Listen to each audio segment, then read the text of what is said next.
మనకు నీతిని చెప్పేటువంటి చక్కని సుభాషితాన్ని విందాం. అభివాదనశీలస్య నిత్యం వృద్ధోపసేవినః చత్వారి తస్య వర్ధంతే ఆయుర్విద్య యశోబలం.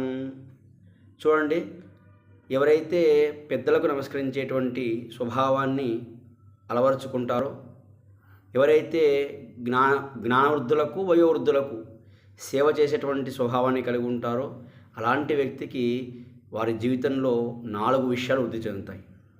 ఒకటి ఆయుష్, రెండోది విద్య, తర్వాత యశస్సు అంటే కీర్తి, బలం. ఈ 4 కూడా వారికి వృద్ధి చెందుతాయి.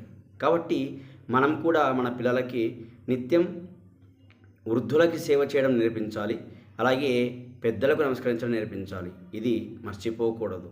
స్వస్తి. శ్రీకృష్ణ అర్పణమస్తు.